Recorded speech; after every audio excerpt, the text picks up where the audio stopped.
My girlfriend accused me of being controlling because I asked where the rent money went. I didn't argue. I just called the landlord and ended the lease that was under my name.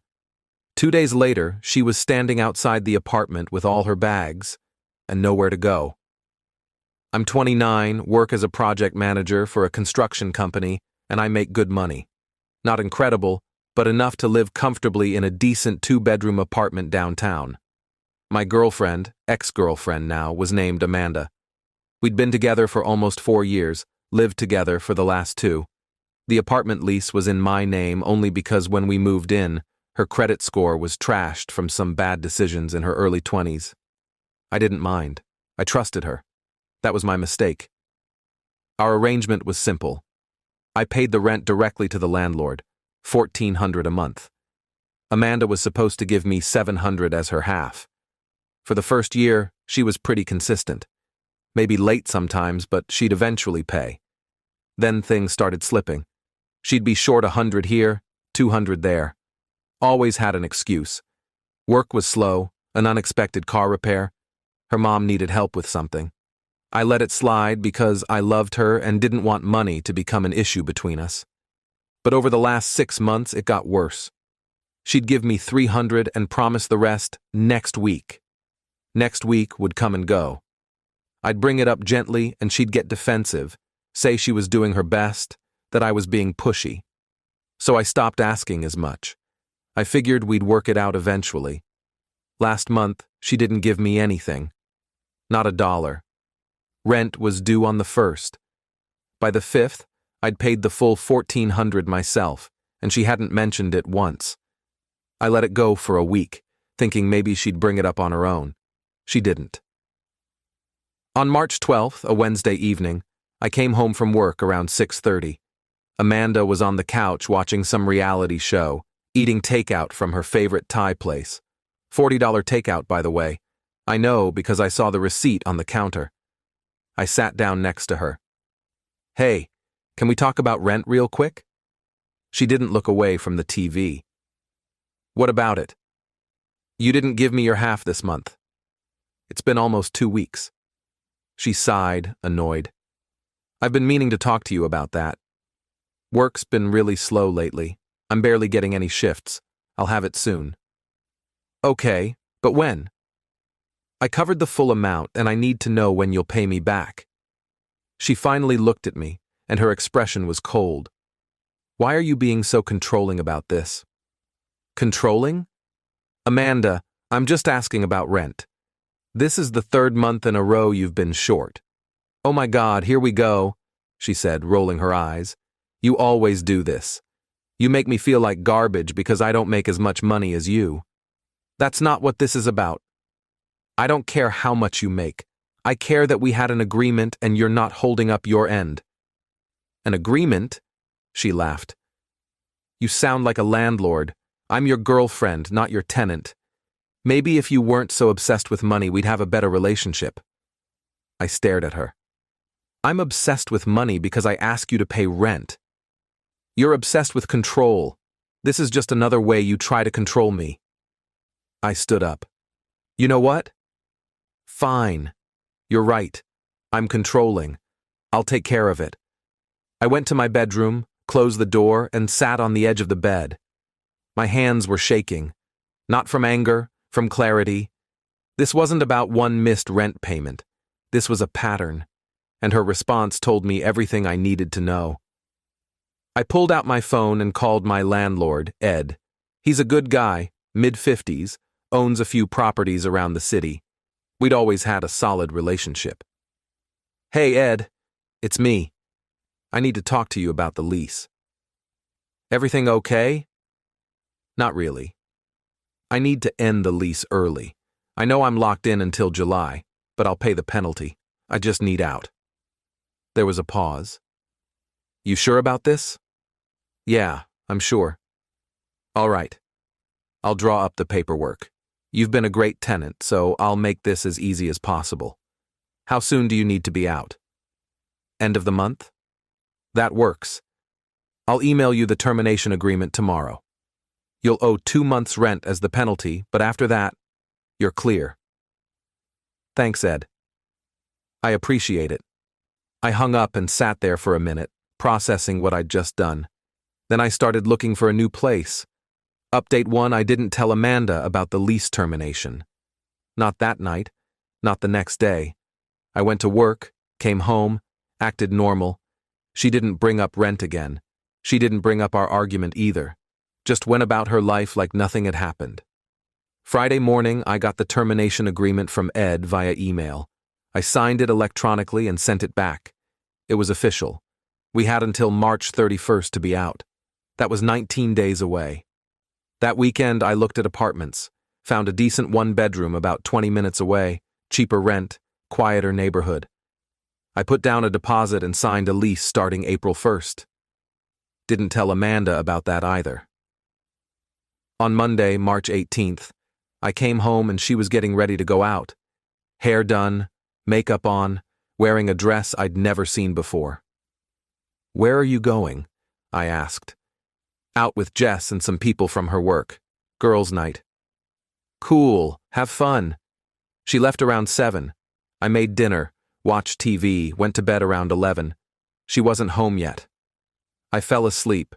I woke up at 2:47 a.m. to the sound of the front door opening. Amanda stumbled in, laughing at something on her phone. She saw me standing in the hallway. "You're up," she said, not slurred but definitely tipsy. "Just heard you come in. Did you have fun?" "Yeah, it was great." She walked past me toward the bedroom, still looking at her phone, smiling. "Who are you texting?"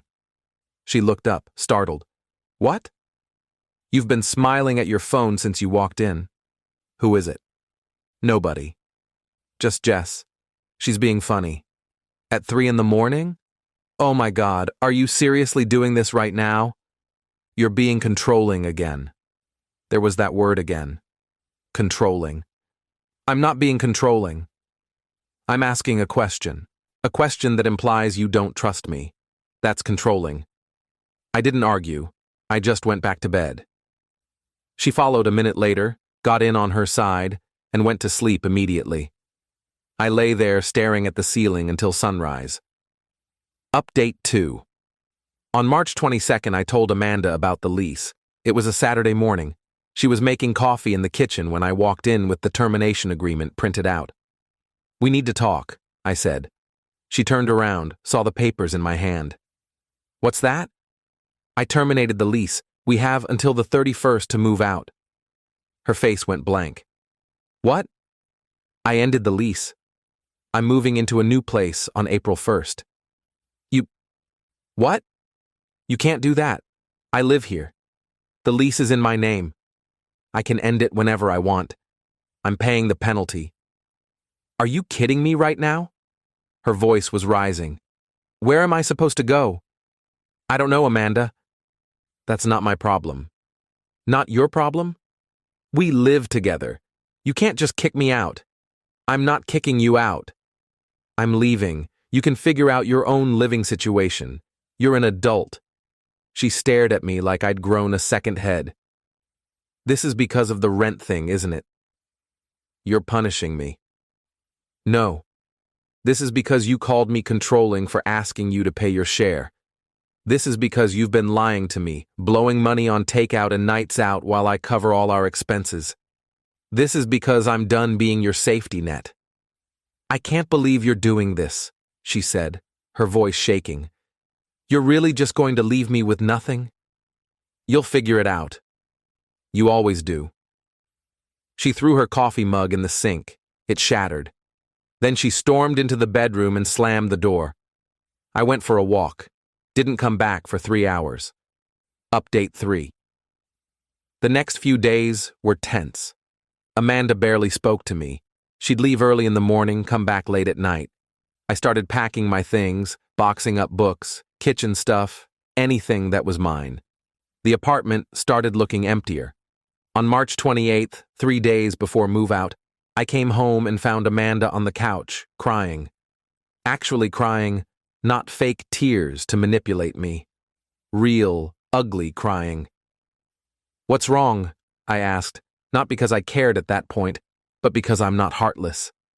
"I can't find a place," she sobbed. Everything's too expensive, or they want first and last month up front and I don't have it. My credit's still bad, so nobody will approve me. I called my mom and she said I can't stay with her because she just moved in with her boyfriend and there's no room. I didn't say anything. Please, she begged. Can't we work this out? I'll pay you back everything I owe. I'll get a second job. Just don't leave me like this. You should have thought about that before you spent $700 on God knows what instead of paying rent. I didn't spend it on nothing. I had bills. What bills, Amanda? Your car payment? Your phone? Those are like $300 combined. Where's the other $400? She didn't answer. That's what I thought, I said. I went to my room and continued packing. On March 30th, the day before move-out, I moved all my stuff to the new apartment, took 2 trips with my truck and some help from a buddy. Amanda wasn't home. I left her things exactly where they were, took only what was mine. I dropped off my keys with Ed that evening. You doing all right? He asked. Getting there, I said. For what it's worth, you're making the right call. I've seen too many good people get dragged down by bad relationships. I thanked him and left. Update 4, March 31st, move-out day. I wasn't planning to go back to the apartment, but around noon, I got a call from Ed. Hey, just wanted to let you know your girlfriend is here with a bunch of bags. She's asking where you are. I told her you moved out yesterday. She's, not taking it well. Is she causing problems? Not yet, but she doesn't seem to have anywhere to go. Just thought you should know. Thanks for the heads up. I hung up. Part of me felt bad. A small part. But the bigger part remembered all the nights I'd covered for her, all the times I'd let things slide, all the accusations of being controlling when I was just trying to have a functional partnership. I didn't call her. I didn't go back to the apartment. I stayed in my new place, unpacked boxes, set up my bedroom. Around 5 p.m., I got a text from Amanda. I can't believe you really did this. You left me homeless. I hope you're happy. I blocked her number, final update. It's been 2 months since I moved out. I haven't spoken to Amanda since the day I told her about the lease termination. I blocked her on everything: phone, social media, email, complete radio silence. Through mutual friends, well, people who used to be mutual friends, I heard she ended up staying with Jess for a few weeks before finding a room to rent in some house across town. Apparently, she's been telling everyone I'm a terrible person who abandoned her in her time of need. I don't care. The people who matter know the truth. I also found out, through one of those same friends, that Amanda had been seeing someone else for at least 2 months before I ended the lease. Some guy she met at her gym. That's where the rent money was going. Dates with him, new clothes to impress him, bar tabs when they went out. The late nights, the secrecy with her phone, the accusations of me being controlling. All classic projection. She was cheating and trying to make me the bad guy for noticing something was off. When I heard that, I didn't even feel angry, just validated. My gut had been right all along. I'm doing great now. The new apartment is perfect. Quiet, affordable, no drama. I've been saving money like crazy without having to cover someone else's expenses. I paid off my credit card, built up my emergency fund, even started looking at buying a house in a year or 2. Last week I went on a date. Her name's Laura. She's a civil engineer, works for the city, has her own place and her own car. When we talked about past relationships, she said her ex used to guilt her into paying for everything, and she finally realized she deserved better. I told her I related to that more than she knew. We're going out again this Friday. She insisted on splitting the check last time. I almost kissed her right there. As for Amanda, I don't know where she is now. I don't want to know. That chapter of my life is closed, and I have zero interest in reopening it. Someone asked me if I regret how I handled things, if I should have given her more warning or tried to work it out. Honestly? Number. I gave her months to get her act together. I gave her chance after chance to be honest, to contribute, to be a partner. She chose to take advantage of me instead. When I finally set a boundary, she called me controlling. That told me everything I needed to know. You can't help someone who doesn't want to help themselves. And you can't build a life with someone who sees you as a resource instead of a partner. I learned that the hard way, but I learned it. And now I'm free. Edit. A lot of people are asking if I could have handled it better by giving her more notice. Here's the thing. I gave her months of notice every time I asked about rent, and she deflected or made excuses.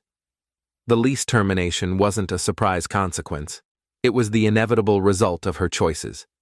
I don't owe someone unlimited chances when they've shown me repeatedly that they don't respect me. Edit 2. For those wondering if I feel guilty about her being homeless, she wasn't homeless. She had options. She chose not to plan ahead because she assumed I'd always be there to catch her. That's not my responsibility. She's an adult. Adults face consequences,